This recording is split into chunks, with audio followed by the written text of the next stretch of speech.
Once again, happy Friday, everybody. Here we are, Buddha Center, in the temple, on a Friday. Let's go ahead and start out like we normally do, short period of bell meditation. So again, wherever you are behind your avatar, just get into a nice meditation posture. And as I ring the Ching bell, the idea, focus on the sound of the bell. Practice deep listening so you can absorb some Dharma today. You're going to get distracted, happens to all of us. When it does, just gently remind yourself and go back to focusing on the sound of the bell. Then it'll be that short pause after the short meditation, 3 recitations, and then on with the talk for today. So I'll give you a moment, get into a nice meditation posture, and we'll begin at the sound of the bell.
I go for refuge to the Buddha, the teacher.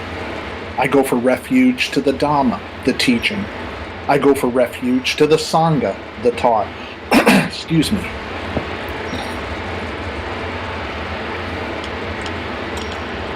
I take refuge in the Buddha. I take refuge in the Dhamma. I take refuge in the Sangha. I have taken refuge in the Buddha. I have taken refuge in the Dhamma. I have taken refuge in the Sangha. 3 pure precepts.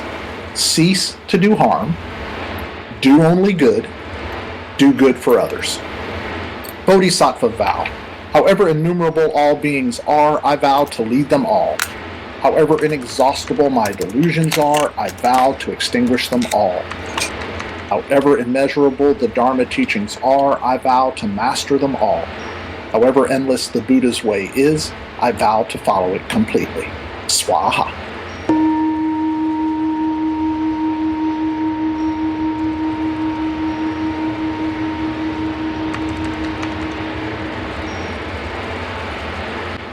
Excuse me again. So, today we're going to talk about the Kodaparanana'a Sutta. It's also known as the Anger Sutta, or sometimes it's called Tossing Hot Coals, is another name that's used for it. First, I'm going to read it. It's very short, and then we're going to go on from there. So here it is. This is the sutta. Thus, I have heard. One who has not directly known and fully understood anger, who has not detached his mind from it and abandoned it, is incapable of destroying suffering. But one who has directly known and fully understood anger, and who has detached his mind from it and abandoned it, is capable of destroying suffering. Humankind is possessed by anger, bound by anger, and delighted with being angry. Not fully understanding anger, they come again to renewal of being angry. But those who have abandoned anger, and by destroying anger are freed, have conquered the bondage of anger and overcome all suffering. So he seems to be talking about anger, right? The negative or unwholesome aspects of anger. Well, the Buddha is teaching that psycho-emotional suffering, or the kind of suffering that we cause ourselves, will arise in a practitioner who has not come to an awareness of their own propensity to anger, and who isn't mindful of, or trying even to be mindful of, the causes of the arising of that. And in this person, anger becomes this like dominant expression. You probably know somebody like this. It just seems they are just angry all the time because that's how they've chosen to live. It is a dominant expression that they're having real difficulty finding their way past, or maybe they don't want to let it go. But it does create an emotional cloud, and this cloud obscures the path to the alleviation of suffering, whether it's in themselves or in others. The practitioner who does not become aware and does not become unattached to the emotion will find that the cloud dissipates and the path becomes much clearer. Now, in the second paragraph of the sutta, he creates like this dark cloud that hangs over the heads of all human beings. Right? This idea that humankind is possessed by anger. But he also offers that they may find contentment in being caught in that storm of emotion over and over. It becomes a habitual reactivity. It becomes comfortable. Contentment happens because anger feels so natural, and it feels so comfortable. It's like a little blanket that they wrap themselves in. And moving away from the storm and realizing clear skies, then they would be able to walk the path toward the alleviation of suffering. And by the way, there are practicing Buddhists that get angry, right? Or that seem to be angry. Now, in traditional Buddhist practice, practitioners are taught to free themselves completely of harmful and unproductive dispositions like anger. That's what we're supposed to work on. And we begin by learning to be aware of the arising of negative emotions, all of them. Right? We don't pick and choose in the beginning. But we do kind of like to look at anger because it seems to be pretty common for most human beings. So we learn to be aware of the arising of that negative emotion, and then we practice not acting out those emotions with intent to cause harm. And then come to realize that emotions, whether they're negative, positive, or neutral, they're just happen to all of us. They're not our being, they're something that happens to us. This anger or whatever other deep emotion it might be. The idea for a Buddhist practitioner is emotions are going to rise up. We're using anger here as an example, of course. So it's going to rise up, but what we don't want it to do is drive our actions. Whether it's stress that's causing it, or fear that might be causing it, or whatever, we don't want to let those emotional contexts be a deciding factor in what action we decide to take. Because ultimately, that will lead to suffering too. More suffering. So this is a traditional view, but it is also a contemporary view. It has great value for us, this idea. Because look, it would be fantastic if each of us could rid ourselves completely of anger. Never happen again. However, gotta face it, we are all human beings. And there are actually instances where experiencing anger is actually appropriate and expected. If you see a child being harmed, or you encounter malicious damage being done to the environment, or you encounter animal cruelty, these are just examples. These are situations where the arising of anger is a proper response. Just that feeling, that warning sign.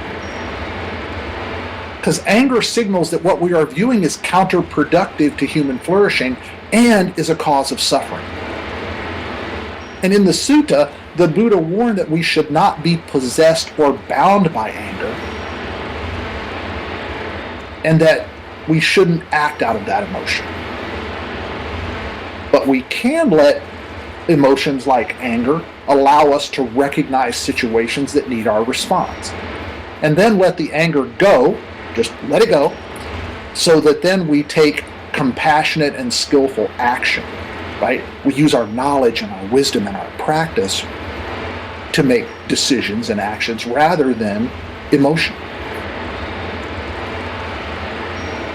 So, many people, and I include myself, and I bet every one of you have done this, you make the mistake of just acting out of anger. You get angry, you just act. Ooh. So you react in the heat of the moment. Well, anger does have its value as a trigger to take action again, but not as a component of that action. Because when we're angry, we lose all that rational thought, and our mindfulness really gets weakened. Because anger can really just take over.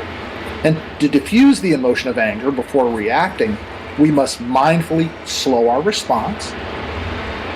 Remember, we've talked about putting a little space between the event and you for just a moment, even if that's what you have. Try speaking with a calm tone and just slow the breathing down. And then we have to remember something else. We've got to remember the importance of body language. Because if we're not thinking we're angry, but we have our arms tightly crossed against our chest, then we're kind of still angry. So we want to relax those muscles, and we want to soften our expressions as well, because all of those things are exhibiting anger. These deliberate actions, these practice actions, will allow the arising of calm, and you kind of get some of that rational mind back. And then you get the ability to see situations more clearly, and then you can respond more appropriately to them. Dealing this way, say with an angry individual, is likely to have the effect of bringing that person's tone and reaction more in line with yours. If you're calm, they tend to get a little calm. Not all the time. Let's make sure we know that. So it can have an immediate effect, though, in bringing about at least some sense of calm. And by the way, if it doesn't work on the other person, at least it'll be working on you. So only one person in the conversation or the experience is angry. That's got to help in some way. From a pragmatic sense, being useful and productive, like we like to do, anger does again have a certain value. And through the practice of mindful self-honesty, we can learn to recognize whether our feelings of anger arise out of self-motivation, meaning somebody did something to me and I'm angry about it, or selfless motivation. I see a child being abused and I'm going to do something about it. I'm going to pause for a moment and let that fire truck go by. They're going to help somebody, so yay for them. So, talked about self-motivation and selfless motivation for anger. Selfless motivation would be, again, if you saw a child being harmed, that arising of anger, that has some value. It says something needs to be done. So anger that arises, though, because we have been inconvenienced or our ego has been attacked, that's useless anger. It's this emotional reaction, and it serves really no purpose because it's derived from selfless motivation. But selfless anger, it arises as, say, like I said, the result of witnessing a wrongdoing to another person. And this, again, serves as a trigger for us to take action. But this is a momentary anger. And its sole purpose is to act as a motivator to take action. But because it is selfless, then there is no need to act with that emotion, excuse me, or let ourselves become attached to that emotion.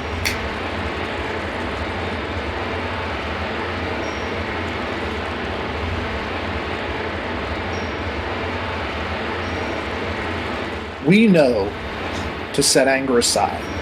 We can set it aside, and we can find a more useful and productive state of being at that point. Whether it's using our compassion, or loving kindness, whatever it is. But of course, we want to go to that guiding force of wisdom. This wisdom that we've been developing by gathering information and then turning it into knowledge by engaging it in our life. And continually to engage it until we really get good at it. We become wise in how we... Oh, and with ourselves, too. The Buddha has a quote: "Holding on to anger is like grasping a hot coal with the intent of throwing it at someone else. You are the one that gets burned." Unquote. We've all been angry. Think about the last time you felt angry. Or consider what it did to your body-mind. Well, anger is this physically and mentally draining emotion. The endorphins that's produced by the body-mind in order to maintain anger just taxes the body-mind's resources. So anger, if we allow it to just dominate the body-mind, it's going to deplete our energy of spirit. This spirit that allows us to make decisions based on appropriate view and appropriate intent, and these other things that we've engaged in our practice and worked so hard to do.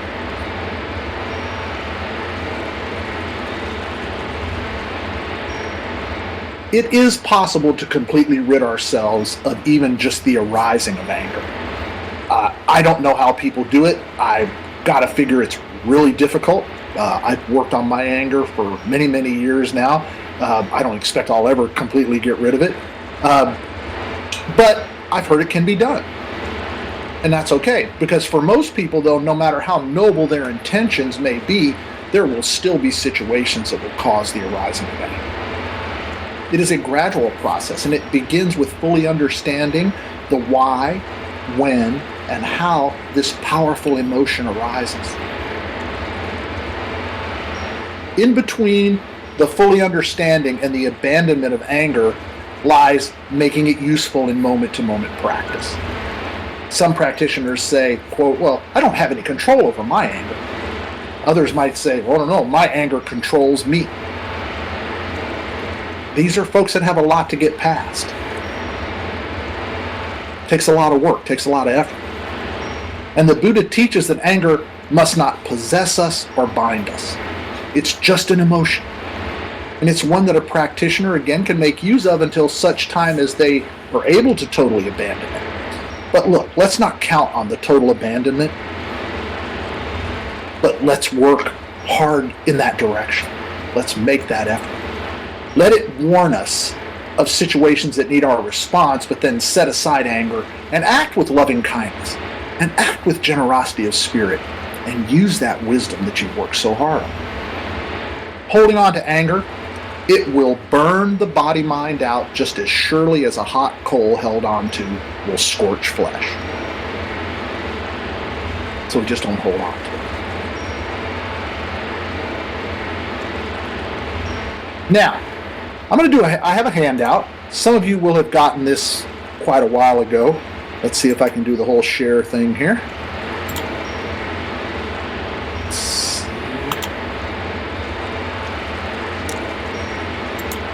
All right, select. Okay, all right, here it comes. So what I've given you is a copy of the sutta.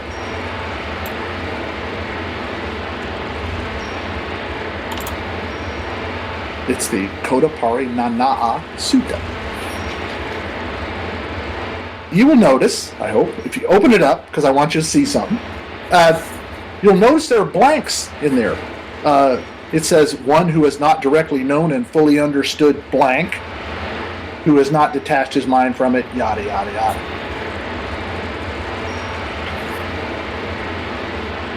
The blanks are there because we can put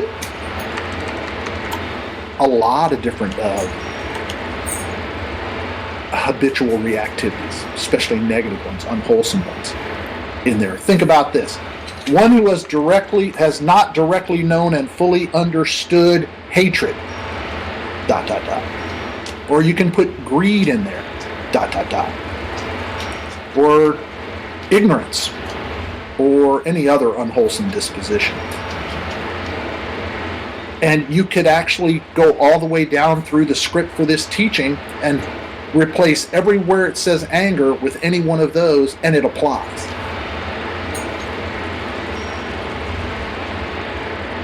So this becomes a teaching for the majority of emotions that we deal with as human beings. Because we can even put the word joy in there.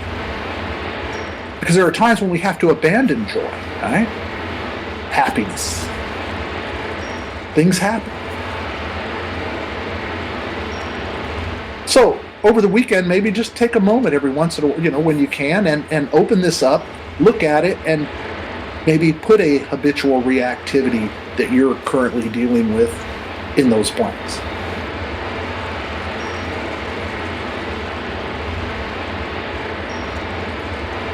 It can have a direct effect on your practice.